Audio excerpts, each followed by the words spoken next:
Hello everyone. इस video में हम हाइपरटेंशन के बारे में पढ़ेंगे, पैथोफिजियोलॉजी ऑफ हाइपरटेंशन। सबसे पहले हाइपरटेंशन का मतलब क्या है। Hyper means high, tension means blood pressure high. Blood pressure एक ऐसा फोर्स है जो आर्टरीज पे लगता है। जब हमारा आर्टरीज में ब्लड फ्लो कर रहा है तो ब्लड फ्लो, जब ब्लड ज़्यादा हो जाएगा वॉल्यूम पे, तो प्रेशर जो है आर्टरीज पे क्या होगा, ज़्यादा लगेगा। जैसे मान लो ये हमारी आर्टरीज है, तो हमारा यहाँ से ब्लड वॉल्यूम इंक्रीज होने की वजह से जो प्रेशर होगा ब्लड प्रेशर का, वो हमारा ज़्यादा लगेगा, जिससे हमारी जो ब्लड आर्टरीज है उसका जो साइज स्ट्रेच होंगी ब्लड प्रेशर को कवर अप करने के लिए, ब्लड, ताकि वो ब्लड को सहन कर सके। तो ये क्या करती हैं, ब्लड आर्टरी, जो आर्टरीज क्या होती हैं हमारी बॉडी में, आर्टरीज वो है जो वो ब्लड वेसल्स हैं जो कैरी करती हैं ऑक्सीजनेटेड ब्लड को हार्ट से लेकर टिश्यू तक पहुंचाती है। ऐसे ही हमारे ब्लड प्रेशर का फॉर्मूला है cardiac output multiply by peripheral resistance. Cardiac output multiply by peripheral resistance. अब सबसे पहले हमें कार्डियक आउटपुट को जानना होगा कि कार्डियक आउटपुट होती क्या है, उसके बाद हमें पेरिफेरल रेजिस्टेंस के बारे में पता लगेगा। अब हम कार्डियक आउटपुट के बारे में पढ़ना स्टार्ट करते हैं।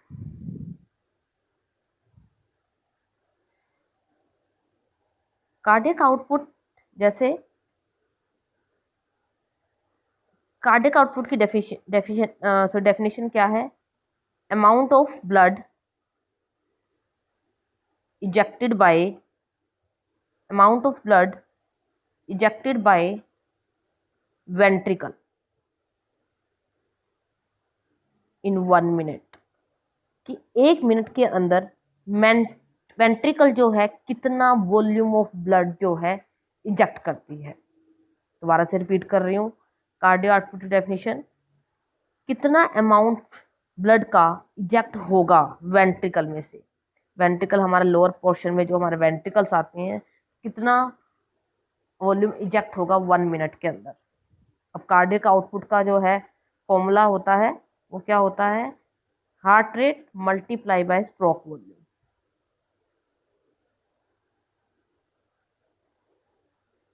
हार्ट रेट क्या है, कितनी हम 1 मिनट में कितनी हार्ट बीट लेते हैं, जैसे हार्ट बीट कितनी होगी, जैसे हम कहते हैं कि जनरली 70 to 72 की रेंज में हमारी हार्ट रेट रहती है।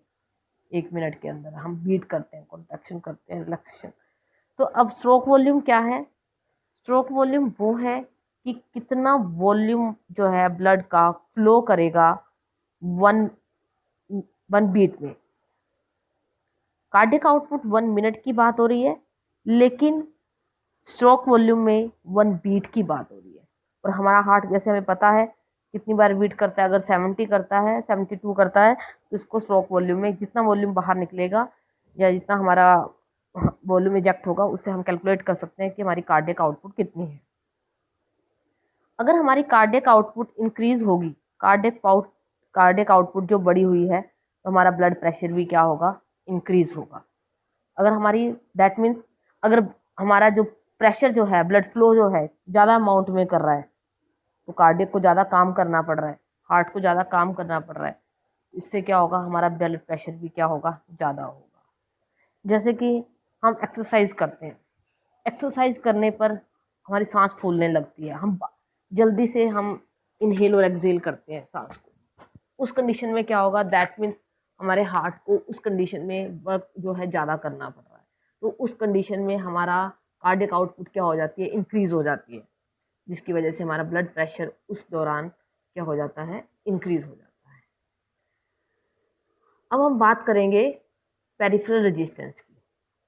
पेरिफेरल रेजिस्टेंस का मतलब है, मैंने अपनी लास्ट वीडियो में डिस्क्राइब किया था कार्डियोवास्कुलर सिस्टम में, कि कैसे हमारी अरोटा से आर्टरीज के थ्रू कैसे हर ऑर्गन में ब्लड जो है फ्लो करता है।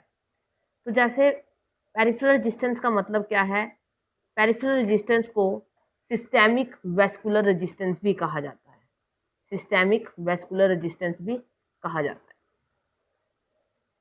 है। पेरिफेरल रेजिस्टेंस क्या है, जैसे अभी ये एरोटा है, एरोटा में ब्लड इकट्ठा हुआ है, तो एरोटा ने पूरी बॉडी में सप्लाई करना है, ये इसकी वेसल्स रहेंगी। हमने डायग्राम को समझा था वहाँ पे कि ये कोरोनरी आर्टरीज को फ्लो कर रही है, ब्लड फ्लो, ब्रेन को हो रहा है, जीआईटी को ब्लड फ्लो हो रहा है, रीनल को हो रहा है, मसल्स को, स्किन्स को ब्लड फ्लो हो रहा है हमारा एरोटा से।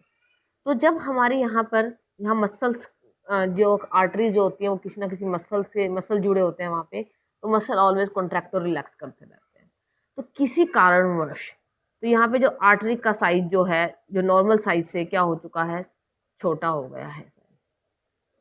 तो अब क्या होगा, हमारा जो ब्लड का फ्लो होगा यहाँ से अंदर कम होगा, यहाँ पर ब्लड फ्लो कम होगा। तो ये है तो ओपन साइज था, यहाँ से जो ब्लड फ्लो आना था प्रॉपर आ रहा था जिस हिसाब से आना चाहिए था, लेकिन यहाँ आगे जाके हमारी साइज जो है कम हो गया। तो यहाँ पर क्या लगेगा, बैक फ्लो लगेगा ब्लड का। तो जितना ज़्यादा बैक फ्लो लगेगा उतना ही हमारा ब्लड प्रेशर ज़्यादा होगा। इस कंडीशन को पेरिफेरल रेजिस्टेंस बोलते हैं, जब हमारा बैक फ्लो लगता है ब्लड का। अगर नॉर्मल चल रहा है तो हमारा पेरिफेरल रेजिस्टेंस नॉर्मल होगा, ब्लड प्रेशर भी नॉर्मल होगा हमारा।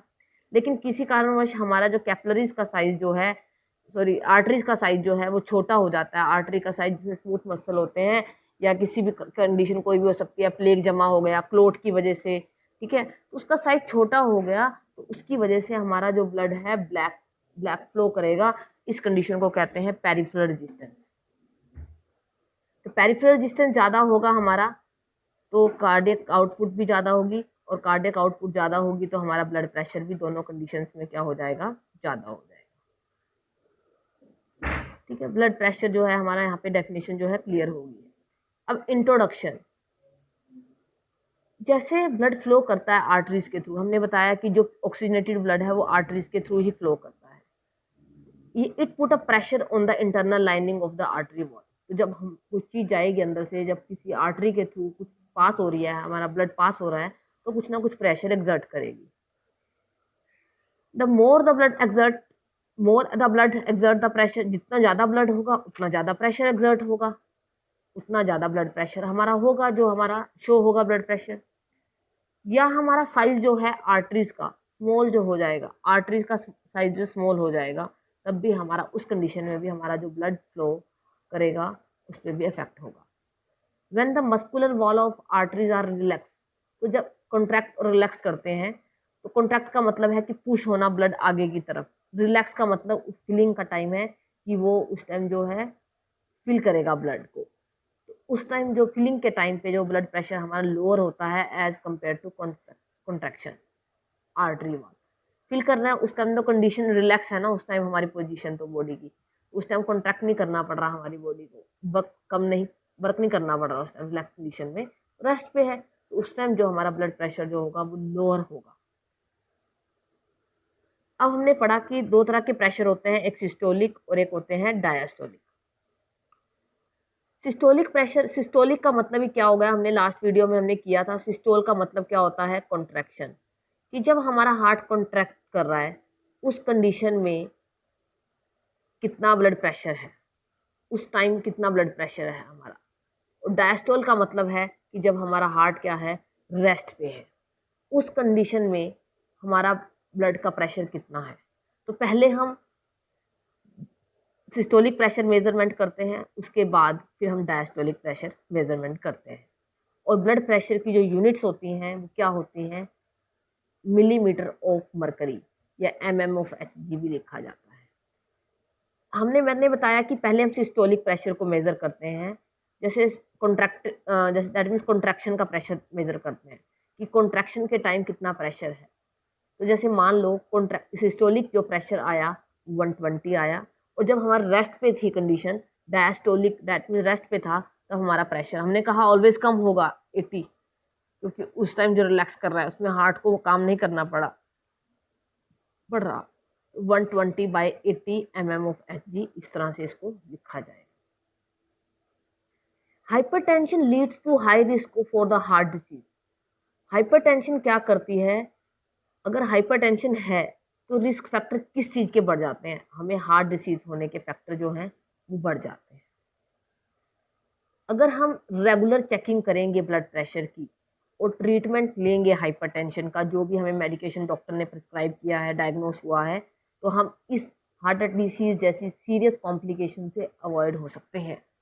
इफ लेफ्ट अनट्रीटेड हाइपरटेंशन, अगर बिना ट्रीट किए हाइपरटेंशन को छोड़ दिया तो हमारी क्या क्या कंडीशंस हो सकती हैं और हमें क्या क्या डिसीज इससे रिलेटेड हो सकती हैं। वो है आर्टीरियोस्क्लेरोसिस या एथेरियोस्क्लेरोसिस, दूसरा हार्ट अटैक, स्ट्रोक मतलब ब्रेन में काम करना बंद कर देना, स्ट्रोक, एनलार्ज हार्ट, हार्ट जो है हमारा एनलार्ज हो जाएगा। क्यों हो जाएगा? क्योंकि जब आपका ब्लड वॉल्यूम ज़्यादा हो गया है, आर्टरीज में ब्लड प्रेशर ज़्यादा बढ़ रहा है, तो ब्लड प्रेशर जब ज़्यादा बढ़ेगा आर्टरीज क्या करेंगी? स्ट्रेच करेंगी। तो स्ट्रेच करते करते हमारा हार्ट का साइज जो है वो क्या हो जाएगा? बिग हो जाएगा। एंड किडनी डैमेज, इवन हमारा हाइपरटेंशन से अगर इसको बिना ट्रीट किए छोड़ दिया जाए तो इससे किडनी डैमेज भी हो सकता है। अब आर्टीरियोस्क्लेरोसिस होता क्या है कि हमारी जैसे ये ब्लड वेसल है, ब्लड वेसल आर्टरी है, ये ब्लड फ्लो नॉर्मल कर रहा है हमारा इसके अंदर, लेकिन किसी कारणवश हमारे यहाँ पे प्लेग डिपॉजिट होना स्टार्ट हो गया, फैट डिपॉजिट होना स्टार्ट हो गया। तब क्या हो गया? हमारा आर्टरी का साइज जो है वो क्या हो गया? कम हो गया। Hardening of the arteries, hard हो चुकी है artery. Wall of the artery have a layer of muscles and elastic tissue. तो जो हमारी वॉल्स हैं आर्टरी की, जो मसल्स हैं वो मसल से बनी हुई है और इलास्टिक टिश्यू से बनी हुई है। इलास्टिक टिश्यू होने का मतलब क्या? फ्लेक्सिबिलिटी प्रोवाइड करते हैं, लेकिन वो हार्ड हो चुकी है किसी वजह से भी, तो अब हमारी फ्लेक्सिबिलिटी क्या हो जाएगी? कम हो जाएगी। मसल्स का काम क्या है? मूवमेंट करना, लेकिन वो हार्ड हो चुका है तो मूवमेंट में भी, कंट्रैक्शन और रिलैक्सेशन में भी क्या हो जाएगी? दिक्कत हो जाएगी। High blood pressure make the artery walls thick. अब आर्टेरियोस्क्लेरोसिस हो गया तो हमारी जो आर्टरीज का वो क्या हो जाएंगी? वॉल्स क्या हो जाएंगी? थिक हो जाएंगी। एंड ब्लड वेसल्स भी क्या हो जाएगी? थिक हो जाएगी। और ब्लड वेसल क्या हो जाएगी? नैरो हो जाएगी। साइज इसका क्या हो जाएगा? फ्लो का क्या हो जाएगा? कम हो जाएगा। Cholesterol and fat are more likely to deposit on the wall of damage artery, क्योंकि इस आर्टरी पे कोलेस्ट्रॉल जो है ज़्यादा डैमेज डिपॉजिट होना स्टार्ट हो जाएगा, जिसकी वजह से हमारी आर्टरीज जो है वो डैमेज होना स्टार्ट हो जाएगी और इवन नैरो, और ज़्यादा नैरो होती रहेगी, जिससे जो हमारा ब्लड भी का फ्लो जो स्टॉप हो जाएगा। और हमने लास्ट वीडियो में भी पढ़ा, ब्लड का मेन काम क्या है? ऑक्सीजन को ट्रांसपोर्ट करना। अगर मान लो वो ब्लड फ्लो अब टारगेट टिश्यू तक ना पहुंच पाया तो उस टारगेट टिश्यू को क्या होगा? ऑक्सीजन नहीं मिल पाएगी, उस टारगेट टिश्यू को न्यूट्रिएंट्स नहीं मिल पाएंगे, हार्मोन्स नहीं मिल पाएंगे। तो अगर उसको नहीं हार्मोन्स मिलेंगे, वो ब्रेन को जाके शिकायत करेगा, ब्रेन आगे उसको करेगा, तो फिर इस तरह से प्रोसेस चलता रहेगा और काफ़ी हमें डिसीज से हमें क्या करना रहेगा? सामना करना पड़ेगा। Does not deliver enough blood to organ and other tissue which can cause a heart attack, जिससे हमें हार्ट अटैक कंडीशन भी आ सकती है। जब हमें कोई ऑक्सीजन टारगेट टिश्यू में, मान लो कोरोनरी वेसल्स ब्लॉक हो चुकी हैं, इस तरह से कोरोनरी जो हमारी हार्ट को ब्लड सप्लाई करती हैं, उसको ब्लड सप्लाई बंद हो जाएगा, ऑक्सीजन नहीं मिलेगी हार्ट को और न्यूट्रिएंट्स नहीं मिलेंगे, तो हमारी बॉडी काम कैसे करेगी? अगर यही केस ब्रेन के साथ हो गया, यही ब्रेन वाली जहाँ आर्टरीज जा रही थी ब्लड को लेकर, वो ब्लड में कहीं ब्लॉकेज हो गई या कहीं क्लोट जम गया तो क्या होगा? ब्लड ब्रेन तक हमारी ऑक्सीजन नहीं मिलेगी, ब्रेन को हमारे न्यूट्रिएंट्स नहीं मिलेंगे, ब्रेन काम करना बंद कर देगा, ब्लॉक हो जाएगा, पैरालिसिस हो जाएगा, स्ट्रोक हो जाएगा।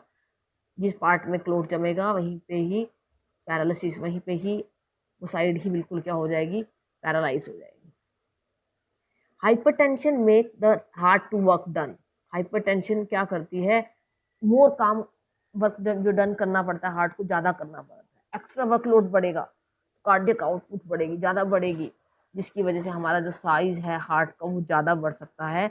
और वो साइज बढ़ने की वजह से, क्योंकि उसकी जो वॉल थिक हो जाएंगी, जिसकी वजह से वो पंप जो है ब्लड एनफ नहीं कर पाएगा, तो इससे हमारी और डिसीज, इस्कीमिक डिसीज, उनकी हार्ट डिसीज हो सकती है या कोई और डिसीज का हार्ट डिसीज रिलेटेड हो सकती है। इसी टाइम पे किडनी फंक्शन पे क्या फ़र्क पड़ेगा? किडनी क्या करती है? किडनी में भी, किडनी का मेन काम है फिल्ट्रेशन करना। अगर किडनी तक प्रॉपर ब्लड हमारा वेस्ट हो नहीं, किडनी तक हमारा पूरा ब्लड फ्लो पास नहीं हो पा रहा, तो अब ब्लड नहीं आएगा तो किडनी फिल्टर कैसे करेगी? फिल्टर नहीं करेगी तो वेस्ट प्रोडक्ट हमारे बॉडी में काफ़ी टाइम तक रहेंगे। अब वेस्ट प्रोडक्ट काफ़ी तक रहेंगे हमारी बॉडी में, तो कंडीशन जो है और रस्ट हो जाएगी, किडनी फेल होना स्टार्ट हो जाएगी, क्योंकि किडनी ने काम करना बंद कर दिया, ब्लड में ज़्यादा टॉक्सिन्स मतलब वेस्ट प्रोडक्ट हमारी बॉडी में हो चुके हैं। डायलिसिस और अब किडनी ट्रांसप्लांट, उस कंडीशन में किडनी फेल हो गई तो हमें डायलिसिस कराना पड़ेगा या किडनी ट्रांसप्लांट करानी पड़ेगी। तो यही कारण है हमारे हाइपरटेंशन होने का। तो अभी हमने क्या पढ़ा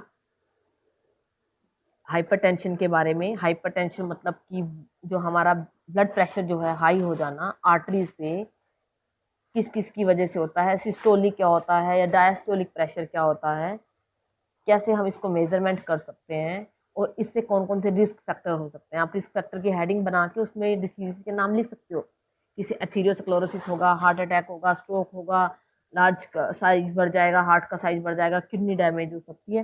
तो कुछ डिसीज इन्होंने आर्टीरियोस्क्लेरोसिस के बारे में थोड़ा सा बताया भी है यहाँ पे कि उससे क्या क्या हो सकता है। किडनी भी अफेक्ट होती है, किडनी फेलियर हो सकती है। अब इसके बाद हम पढ़ेंगे एपिडेमियोलॉजी। एपिडेमियोलॉजी का मतलब क्या है कि क्या स्टैटिक्स है हमारे यहाँ पे, कितने लोग अफेक्ट होते हैं, हाइपरटेंशन कितने लोग अफेक्ट हो रहे हैं, उनको कितना ट्रीट किया जा रहा है, कौन ज़्यादा इफेक्ट पड़ रहे हैं, मैन को ज़्यादा इफेक्ट पड़ रहा है या फीमेल को ज़्यादा इफेक्ट पड़ रहा है। तो लिखा हुआ है hypertension is an epidemic affecting 1 billion people and is the commonest risk factor for the death through the world. Hypertension starting हुई, प्राइमरी हाइपरटेंशन हुई, धीरे धीरे उसको अनट्रीट करना नहीं, हमने उसको ठीक नहीं किया, वो सेकेंडरी हाइपरटेंशन में बदल गई, तो उससे कई कार्डियोवास्कुलर डिसीज और हो सकती हैं। तो दैट मीन्स हमारा हाइपरटेंशन क्या है, एक फैक्टर है जिससे हमारा रिस्क फैक्टर है, जिससे हम अपनी डेथ को क्या कर सकते हैं, बुला सकते हैं। जैसे एक कॉमन फैक्टर हो गया डेथ का। 2012 में वर्ल्ड हेल्थ ऑर्गेनाइजेशन जो है उन्होंने एस्टिमेट किया कि जो सबसे ज़्यादा केसेस हैं हाइपरटेंशन के वो मेल में है, मतलब कि 29.2% जो केसेस हैं वो मेल के अंदर हैं और फीमेल जो है 24.8% जो है फीमेल का केस है। और इसमें से 58.8 मिलियन डेथ होती हैं पूरे वर्ल्ड में, और 2004 में हुई थी हाई ब्लड प्रेशर की वजह से।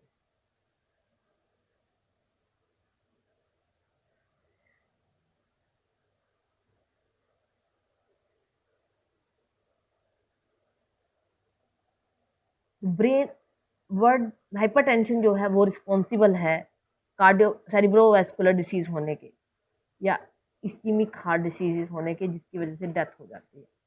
और ये ज़्यादा केस जो हैं 33 अर्बन और रूरल, अर्बन मीन्स शहर में, सिटीज़ में, एंड रूरल मीन्स विलेजेस में। तो 33% जो हाइपरटेंशन के केस हैं अर्बन एरिया में पाए जाते हैं और 25% रूरल। ये हाइपरटेंशन का हमारा एपिडेमियोलॉजी है। तो यहाँ तक हमारी इंट्रोडक्शन जो है हाइपरटेंशन की कंप्लीट होती है। इसके बाद हम नेक्स्ट इसका इटियोलॉजी के बारे में डिस्कस करेंगे।